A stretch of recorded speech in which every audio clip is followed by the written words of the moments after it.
হাসিনা চেয়েছে বাংলাদেশের আলেমদিকে শেষ করতে, আল্লাহ তাকে দুপুরের ভাতটাও খেতে দেয়নি। এর থেকে বড় রব আপনার সিজদায় পড়ে কাঁদা দরকার, আল্লাহ তাকে দুপুরের রান্না ভাতটাও খেতে দেয় নাই, দেশ ছেড়ে পালাতে হয়েছে। জোরে বলুন সুবহানাল্লাহ।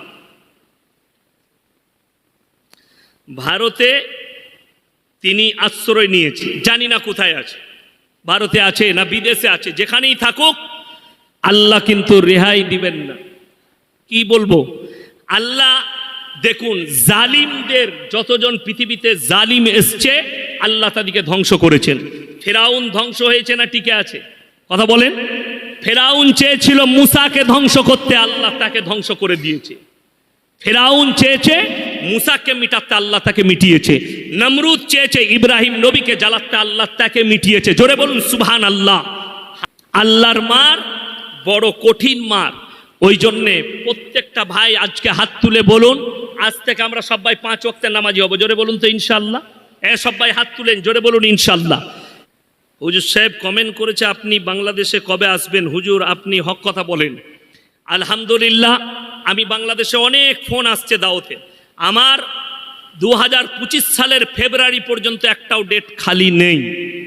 2025 সালের সেপ্টেম্বর, অক্টোবর, নভেম্বর, ডিসেম্বর, 26 সালের জানুয়ারি, ফেব্রুয়ারি যারা বাংলাদেশের ডেট নিবে ইনশাল্লাহ ডেট দেবো। বর্তমান প্রধানমন্ত্রী ডাক্তার ইউনূস দারুণ কাজ করছেন, এই বিষয়ে আপনার বক্তব্য কি? সব থেকে আমাকে ভালো লেগেছে ডাক্তার ইউনূস বলেছে যতগুলো মাদ্রাসা মসজিদ আছে তাদের সমস্ত কারেন্টের বিল ফ্রি, এবং সেখানে 1 সেপ্টেম্বর থেকে যতগুলো গেম আছে ফ্রি ফায়ার থেকে শুরু করে যত গেম সেগুলো নিষিদ্ধ করেছেন। আর একটা তারিখ দিয়েছেন, সেই তারিখ থেকে বাংলাদেশের পর্নো সাইটকে অফ করে দেওয়া হবে, পর্নো কেউ দেখতে পাবে না। জোরে বলুন সুবহানাল্লাহ। বড় কষ্ট লাগে। আমি তেনাকে দোয়া দেব, সাধুবাদ দেব। ছাত্র আন্দোলন জীবন দিল আবু সাইদ যুগ্ন, এদের কি শহীদ বলা যাবে? যদি সে দেশের স্বার্থে, দিনের স্বার্থে যদি জান দিয়ে থাকে এবং সে যদি মুমিন ব্যক্তি হয় অবশ্যই তিনি শহীদ। একজন ইমানদার যদি দেশের জন্য প্রাণ দেয় তাকে শহীদ বলা যাবে। বাংলাদেশে অনেক মাজার ভেঙে দিয়েছে, এটা কি ঠিক করেছে? দেখুন, সর্বপ্রথম বলি, হাজী সাহেব আছেন তো? আছেন। মক্কা থেকে মদিনা 430 থেকে 450 কিলোমিটার, 470 কিলোমিটার রাস্তা, তাই? একটাও মাজার দেখেছেন? একটাও মাজার নাই। আর আমার বাড়ি থেকে বর্ধমান 30 কিলোমিটার রাস্তা, 30,000-এর বেশি মাল আছে। ঠিক বললাম না ভুল বললাম? আর ভারতে যদি 1 লাখ মাজার থাকে, 95,000 মাজারে মাল নাই, ফাঁকা। আমি বললে আমাকে খারাপ বলবে, বড় কষ্ট লাগে। দেওয়ানবাগি একজন পীর আছে, তার মাজারটা ভেঙেছে। যারা ভেঙেছে তারা শহীদের দরজা পাবে আল্লাহর কাছে। যারা মাজার ভেঙেছে তারা আল্লাহর কাছে বড় নেকি পাবে, এর মধ্যে কোনো সন্দেহ নেই। যারা ডিপি, আমি একবার বীরভূমে একটা জলসাই বলেছিলাম, আজকে সব থেকে বড় channel MD Rizwan, MD Abdullah, মুসলিম সাতসিয়াচি, এরা এসছে, রামিজ মিডিয়া সব এসছে 24 পরগনা বীরভূম থেকে। আমি বলেছিলাম এক জায়গায় যে আমাদের বর্ধমান জেলায় এমন একটা গ্রাম আছে যে প্রত্যেক ঘরের সামনে একটা করে ঢিপি। ঘরে জামাই এইছে, সে রাতের বেলায় বউকে বলছে, হ্যাঁ গো তোমাদের ঘরে পিসাবখানা নাই? বলে না। মুতবো কোথায়? বলে যেখানে পারবে মুতো। দে বলছে এগনেতে ওই কোনটাই মুতে দিই? বলে না, ওখানে একজন পীর সাহেব আছে। সে গেছে এগনের বাইরে, বলছে না ওইখানেও একজন পীর সাহেব। মানে সব জায়গায় একটা করে ঢিপি। জামাই বললে শালা গায়ে থাকবই, সে রাতের বেলাতেই পালিয়ে গেছে। গোটা গায়ে পীর শুয়ে আছে, বলছে মুতবো কোথা।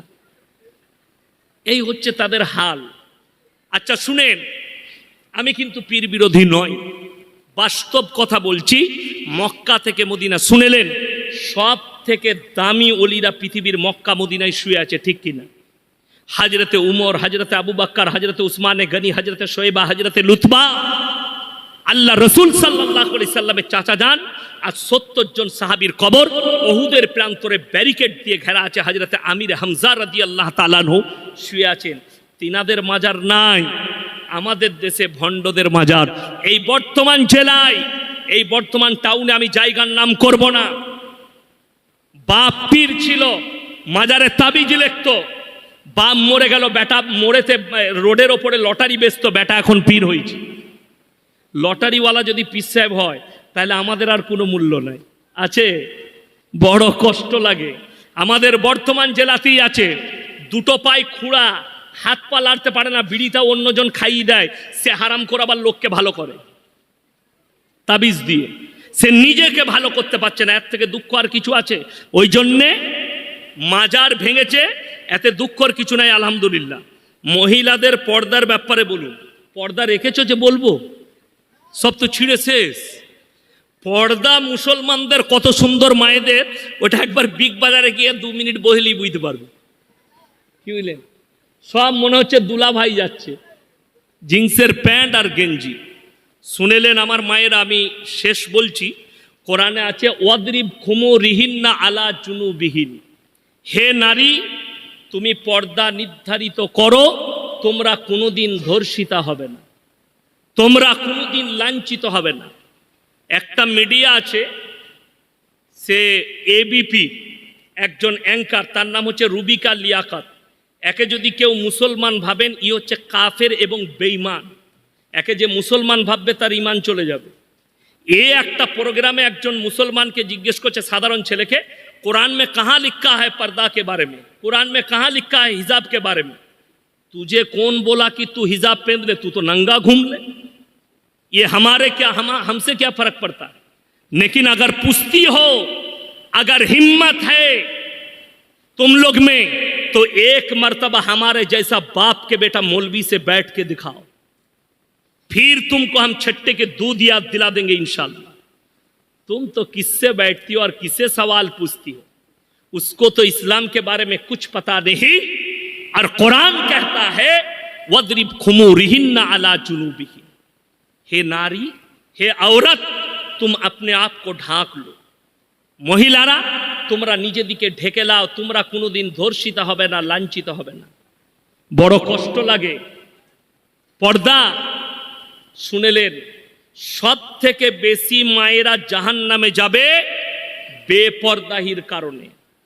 এটা রাসূলের হাদিস। সব থেকে বেশি জাহান্নামে যাবে যে নারীরা, তারা বেপর্দার কারণে। যে মেয়েরা মাথা চুল পেট পিট খুলে বাজারে ঘুরে বেড়ায়, কিয়ামতের দিনে আল্লাহ ওই অঙ্গগুলো আগুন দিয়ে ঢাকবেন, ওই অঙ্গগুলো আগুন দিয়ে ঢাকা হবে। যে বাপরা নিজের সন্তানকে, নিজের মেয়েদিকে পর্দার নসিহত করে না, ওই বাবরাও কিয়ামতের দিনে পাকড়াও হবে। যারা নিজেদের স্ত্রীকে পর্দায় রাখে না, তারাও কিয়ামতের দিনে পাকড়াও হবে। আমার ভাই, পর্দা ইসলামে ফরজ না ফরজ নয়? মুসলমান জানে ফরজ পর্দা করা, কিন্তু কষ্টটা কোথায় জানেন? ঈদের সময় দত্ত সেন্টারে খালা আর খালু ঘরে। ঠিক বললাম না ভুল বল? হ্যাঁ, খালু ঘরে আর খালা দত্ত সেন্টারে। আমি দুটো উদাহরণ দেবো। এটা আমার চাস্তো ভাই, আবার আমার ক্লাস ফ্রেন্ড, একসঙ্গে পড়েছি, আবার এখন একসঙ্গে মাদ্রাসায়, আমার আব্বার মাদ্রাসাতে, উনিও শিক্ষক আমিও শিক্ষক, এক প্লেটে খাই। তো ই ধরেলেন আমার ক্লোজ বন্ধু, আমারও বউ আছে, ওরও বউ আছে। এরপর আচ্ছা, বন্ধুতে মাজাক হয় বললাম, হয় না? হয় না? ক্লোজ বন্ধু থাকলে মাজাক হয়। খুব সূক্ষ্মভাবে বুঝবেন, পর্দাটা বুঝাচ্ছি। একে আমি বললাম, ভাই তোর বইয়ের ব্লাউজের সাইজ কত? আচ্ছা, সম্পর্ক থাকবে না ছিন্ন হবে? জোরে বলুন। ছিন্ন হবে? 1 মিনিটের লেগে মেনে নিলাম। ই আমার উপরে রেগে গেল, তোমার সঙ্গে সম্পর্ক রাখা যাবে না, তুমি এত বড় কথা বলেছো আমার বইয়ের লেগে। বড় দুঃখ লাগে হে মুসলমান ভাই, আপনার বন্ধু খালি বলেছে তোর বইয়ের ব্লাউজের সাইজ কত, তার সঙ্গে সম্পর্ক ছিন্ন করছো, অথচ তুমি ঘরে বউকে বাজারে পাঠিয়েছো ব্লাউজ কিনতে। একটা পর পুরুষ বসে আছে, তোমার বউ গিয়ে বলছে আমার 34 সাইজের ব্লাউজ দাও, তখন তোকে লজ্জা লাগে না? কথা বুঝাতে পারলাম? কথা বুঝতে পেরেছেন? গুদা বাংলায় বায়ান করছি আমি শুদ্ধ বাংলার লোক নয়, আর বর্ধমান জেলার লোক আমি। যদি মনে করেন যে ইয়াসিন সাহেবের কি পাওয়ার আছে, আমি এই নীলপুরি পাওয়ার দেখাতে পারি। আমারও আত্মীয় আছে নীলপুর, আছে না? নাই? আপনারা সবাই তো। কেন? এক মমিন আর এক মমিনের ভাই ভাই, জোরে বলুন সুবহানাল্লাহ। ওই জন্য আমি ভয় করে কেউ কি কথা বলি নাই। আমি আপনাকে বোঝাতে চাইছি পর্দাটা। হ্যাঁ আমার মায়েরা, 3টে কারণ ছাড়া মেয়েরা বাড়ির বাইরে যেতে পাবে না। কটা বললাম? তিনটে। নাম্বার ওয়ান, সেটা হচ্ছে যদি শরীর খুব অসুস্থ হয় পর্দার সহিত ডাক্তারের কাছে যাবে। কিসের সহিত বললাম? পর্দার সহিত ডাক্তারের কাছে যাবে। নাম্বার টু, কাছের কোনো নিকটবর্তী আত্মীয় যদি মারা যায় তাকে দেখতে যেতে পারবে, কাছের নিকটবর্তী আত্মীয়। কিন্তু আমাদের রোগ একটা আছে মায়েদের, কি কোথাকার কে মরেছে জানে না, ও শাড়ি পরে গাড়িতে বসে পড়লো, বেটা বলছে কোথায় যাচ্ছি গো, বলছে তুই জানি না গলসিতে মরেছে, কে হয়? বেটা জানে না কে হয়, স্বামীও জানে না। ও বলছে তোর বাপের বোনের বিটির ফুপুর অমুকের বিয়ানে তমুক, বাস একটা সম্পর্ক করে দিলি হলো। কিন্তু ও তো কানতে যায় নাই, ও মাছে আলু খেতে যাচ্ছে, নাহলে গোসে আলু। বললেই গাল দিবে মেয়েরা, বলবে এই নীলপুরের মায়েরা বলবে আটকুড়োর মৌলবীকে জীবনে আর দাওয়াত দিবি না। কিন্তু এত আমার ভয় নাই, কি বুঝলেন, কোনো অসুবিধা নাই। আবার অন্যজন দাওয়াত দিবে, আবার বলবো, রেহাই নাই। কষ্টটা ওই জায়গায়, নিকটবর্তী আত্মীয় হলে তবে তুমি যেতে পাবে পর্দার সহিত। আচ্ছা আপনারা বলুন, ছেলেরা, আমরা বেটা ছেলেরা গিয়ে যদি জানাজার নামাজ পড়ে তার মাটি দিই, তাতে বেশি নেকি না মেয়েরা ভিড় করলে বেশি নেকি? বাবা, ছেলেরা গিয়ে জানাজার নামাজ পড়ে দোয়া করলে বেশি নেকি, কবরে মাটি দিবে দোয়া করে নেকি আছে। চলুন তৃতীয় নম্বর, যদি হজ ফরজ হয় হজ করতে যেতে পাবে যার সঙ্গে বিয়ে হারাম। কি হারাম বললাম? বিয়ে হারাম। যার সঙ্গে বিয়ে যায় যাচ্ছে তার সঙ্গে যেতে পাবে না। চাচতো ভাইয়ের সঙ্গে বাজার ঘুরতে পাবে না, মামাইতো ভাইয়ের সঙ্গে বাজার ঘুরতে পাবে না স্বামী ছেড়ে। স্বামী আছে, মামাইতো, আমি না আমার মামাইতো ভাইয়ের সঙ্গে বাজার যাচ্ছি, ঝাঁটা খাবিল কবরে, হারাম। আমি মৌলবি শওকতের বেটা বলে গেলাম হারাম। কোনো মৌলবি যদি এটাকে হালাল বলে আমি আর জীবনে বক্তব্য দেবো না সমাজে। কোরআন শোনাবো আপনাদিকে, চোখ দিয়ে পানি আসবে। পৃথিবীর যিনি শ্রেষ্ঠ ব্যক্তি, পৃথিবীর যিনি শ্রেষ্ঠ ব্যক্তি তিনি হচ্ছেন হযরত মুহাম্মদ মুস্তাফা, সকলে বলুন সাল্লাল্লাহু আলাইহি ওয়াসাল্লাম। আচ্ছা, নবীজির থেকে দামি লোক এসছে পৃথিবী থেকে? কিয়ামতের সকাল পর্যন্ত কেউ আসবেন? জোরে বলুন না সুবহানাল্লাহ। চলুন আল্লাহর নবীর কাছে একজন সাহাবী ছুটে এলেন, ইয়া রাসূলুল্লাহ, ইয়া হাবিবাল্লাহ, আপনার চাচা যান যেন মৃত্যুর শয্যায় শুয়ে আছেন। নবীজি ছুটে এলেন আর চাচার হাতটা টিপে ধরে বললেন, চাচা তুমি একবার কলমা পড়ে নাও, একবার কলমা পড়ো, আমি আল্লাহর কাছে কেঁদে কেঁদে তোমার জন্য দোয়া চাইব। আল্লাহর নবী চাচা যান, তিনি বললেন, আমি যদি বার্ধক্যে কলমা পড়ি লোকে বলবে মৃত্যু ভয়ে কলমা পড়েছে, আমি কলমা পড়তে পারবো না। আল্লাহ আয়াত পাঠালেন, ইন্নাকা লা তাহদি মান আহবাবতা ওয়ালাকিন্নাল্লাহা ইয়াহদি মান ইয়াশা। হে আমার নবী, হিদায়েতের দপ্তরটা কার হাতে? সকলে বলুন আল্লাহর হাতে। আমার ইচ্ছা নেই তোমার চাচা কলমা পড়তে পারবে না। রাসূলের চোখে পানি। নবীজির চাচা দুনিয়া ছাড়লেন। ভালো করে শুনবেন কথাটা, যেমনি দুনিয়া থেকে চলে গেলেন আল্লাহর নবী হাত তুলে বসলেন, কার জন্যে? চাচার জন্যে। চাচা, আল্লাহ তুমি আমার চাচাকে ক্ষমা করে দাও, তুমি আমাকে যতদিন না নিষেধ করছো আমি আমার চাচার জন্য কেঁদে কেঁদে ক্ষমা চাইব। আল্লাহর নবী কাঁদতে লাগলেন। কার জন্যে? চাচার জন্য আল্লাহর কাছে। আল্লাহ আয়াত পাঠাচ্ছেন। আয়াতটা কিন্তু শুধু নবীজিকে নসিহত করেননি, এই উপদেশ দুজনকে আল্লাহ দিলেন, এক নবী এক মুমিন। কজনকে বললাম? দুজন, নবী এবং মুমিন। মা কানা লিন-নবী ওয়াল্লাযীনা আমানু আইয়াস্তাগফিরু লিল মুশরিকিন ওয়ালাউ কানু উলি কুরবা।